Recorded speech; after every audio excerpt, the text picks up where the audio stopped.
एक देश में राष्ट्रपति चुनाव से ठीक पहले सैन्य तख्तापलट की अफवाह उड़ती है, फिर खंडन भी आता है, मगर इतिहास कुछ ऐसा है कि खंडन पर भरोसा नहीं होता। फिलहाल एक रेस चल रही है कि पहले चुनाव होंगे या सेना खेल कर देगी। ये कहानी नाइजीरिया की है। यहाँ 25 फरवरी को राष्ट्रपति, उपराष्ट्रपति और संसद के सदस्यों के चुनाव के लिए वोटिंग है। नाइजीरिया अफ्रीकी महाद्वीप का सबसे अधिक आबादी वाला देश है। उसका इतिहास महाद्वीप के बाकी देशों की तरह ही औपनिवेशिक लूट, सैन्य तख्तापलट, सिविल वॉर आदि से प्रभावित रहा है। यहाँ लोकतंत्र कुछ बरस पहले ही लौटा है। हालांकि लोकतंत्र लगातार घायल चल रहा है। हाल के समय में बोको हराम, बेरोजगारी, कोविड-19 और शासन की असहिष्णुता ने नाइजीरिया को पीछे की तरफ धकेलना जारी रखा है। ऐसे में इस चुनाव में बहुत कुछ दांव पर लगा हुआ है। तो आज हम जानेंगे नाइजीरिया के चुनाव का पूरा प्रोसेस क्या होता है और इस बार का चुनाव पूरे अफ्रीकी महाद्वीप के लिए अहम क्यों है। नमस्कार, मेरा नाम दिव्यांशी सुमराव है और आप देखना शुरू कर चुके हैं लल्लन टॉप का अंतर्राष्ट्रीय प्रसंगों से जुड़ा रोजाना का कार्यक्रम दुनियादारी।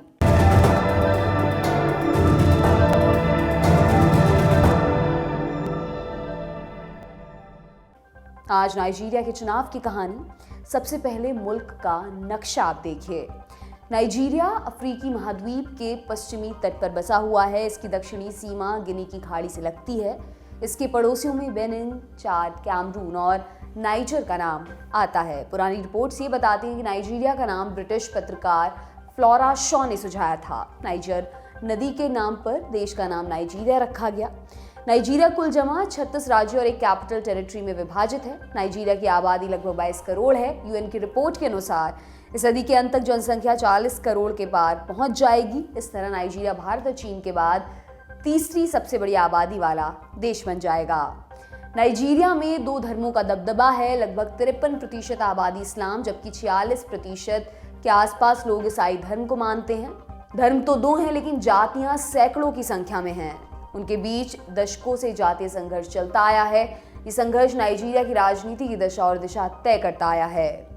एक समय तक नाइजीरिया अफ्रीकी महाद्वीप में कच्चे तेल का सबसे बड़ा उत्पादक देश हुआ करता था। उसकी आर्थिक स्थिति इतनी बेहतर थी कि उसे पॉजिटिव लहजे में जॉइंट ऑफ अफ्रीका कहा जाता था।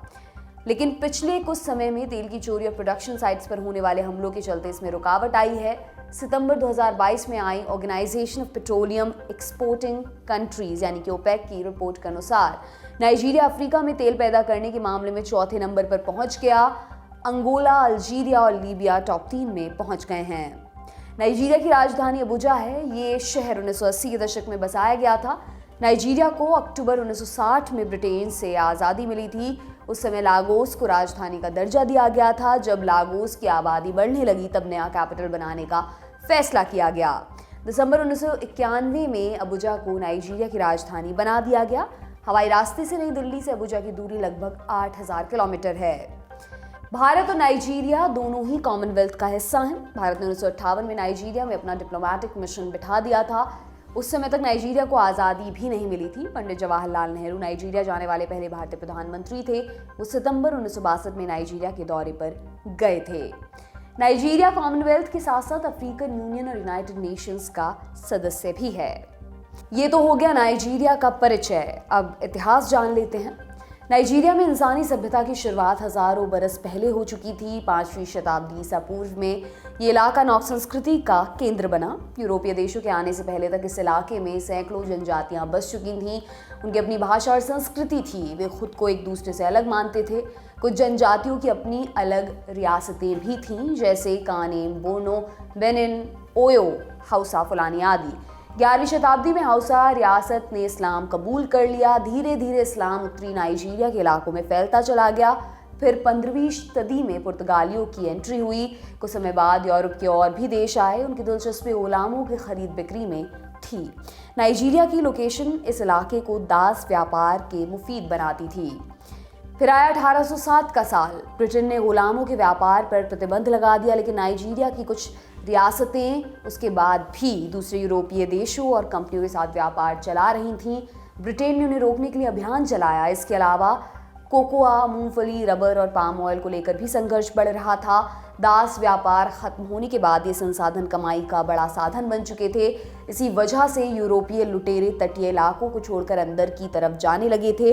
उनके बीच संसाधनों पर नियंत्रण को लेकर झगड़ा चलने लगा। 1861 में ब्रिटेन ने लागोस पर कब्जा कर लिया। लागोस पूरे इलाके का सबसे प्रभावी शहर था।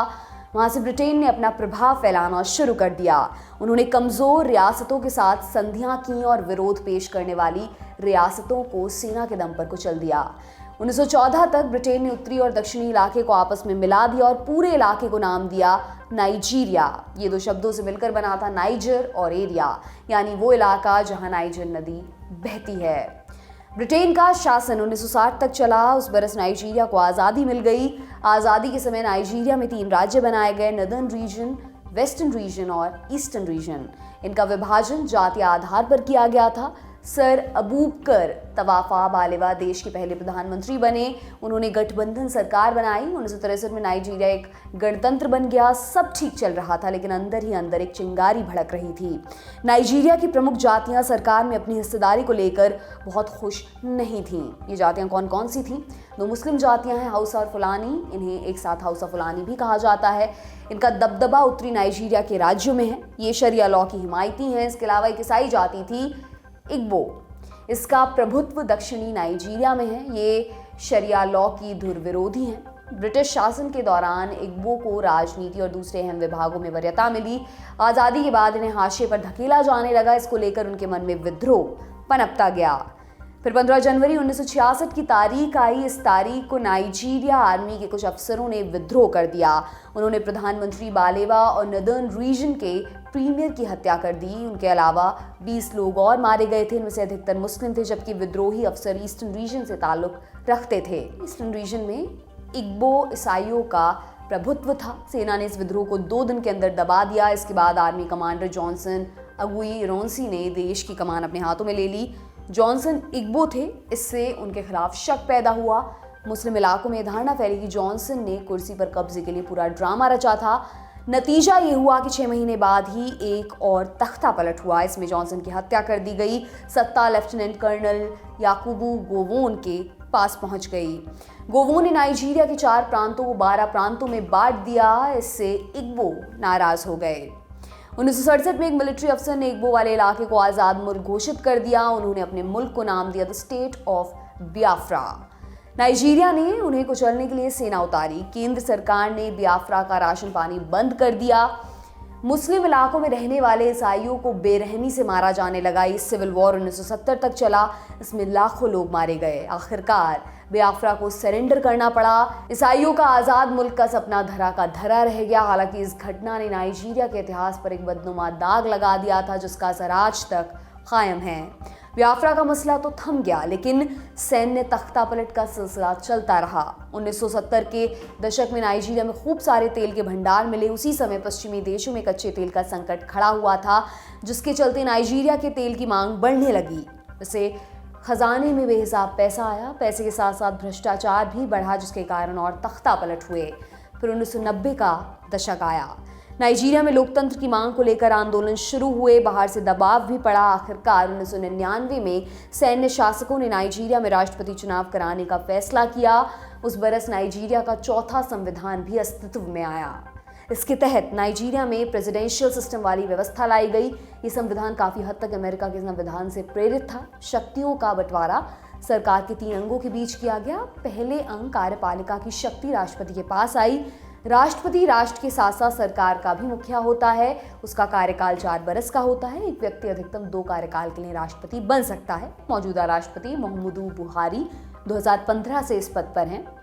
उनके 2 कार्यकाल पूरे हो चुके हैं, इसलिए वो इस बार के चुनाव में खड़े नहीं हो रहे हैं। राष्ट्रपति का चुनाव सीधे जनता के वोट से होता है। चुनाव जीतने के लिए उम्मीदवार को पूरे देश के वोट का 50% से अधिक और कम से कम 2/3 राज्यों में बहुमत हासिल करना होता है। अगर कोई उम्मीदवार पहले राउंड में ये बहुमत हासिल नहीं कर पाता है, तब दूसरे राउंड की वोटिंग करानी होती है। अभी तक के इतिहास में दूसरे राउंड की नौबत नहीं आई है। दूसरे अंग विधायिका की शक्ति संसद के पास आई। संसद कानून बनाने का काम करती है। नाइजीरिया की संसद को नेशनल असेंबली कहा जाता है। उसमें 2 सदन हैं। निचले सदन को हाउस ऑफ रिप्रेजेंटेटिव्स कहा जाता है। इसमें 360 सदस्य होते हैं। सीटों का निर्धारण आबादी के हिसाब से होता है। ऊपरी सदन का नाम सेनेट है। इसमें 109 सदस्य होते हैं। प्रत्येक राज्य से 3 और कैपिटल टेरिटरी से 1। तीसरे अंग न्यायपालिका में supreme court, court of appeal, federal high court और दूसरी अदालतें आती हैं। नाइजीरिया में मुस्लिमों को शरिया कानून का पालन करने की छूट है। कुछ राज्यों में लोकल कोर्ट्स इस्लामी कानून के हिसाब से फैसला सुनाने के लिए स्वतंत्र हैं।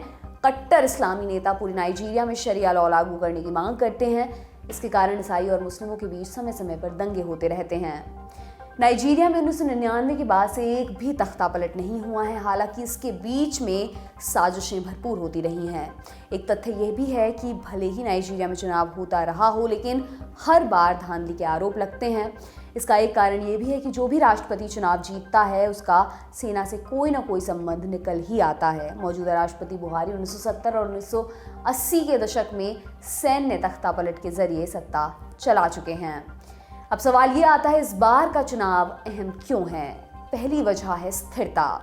नाइजीरिया में बुहारी पिछले 8 वर्षों से सरकार चला रहे हैं। वो बोको हराम और किडनैपिंग इंडस्ट्री पर लगाम लगाने का वादा करके सरकार में आए थे, लेकिन 8 साल बाद भी ये समस्या अपनी जगह पर बरकरार है। नई सरकार को ये समस्या विरासत में मिलने वाली है। दूसरी वजह है आर्थिक संकट। नाइजीरिया में महंगाई लगातार बढ़ी है। इसके अलावा बेरोजगारी लगभग 44% तक बढ़ गई है। नाइजीरिया की 40% से अधिक आबादी 34 साल से कम की है। उनके लिए रोजगार एक अहम मुद्दा होने वाला है। इसके अलावा बिजली, पानी, सफाई जैसी बुनियादी समस्याएं भी मुद्दा बनकर उभरी हैं।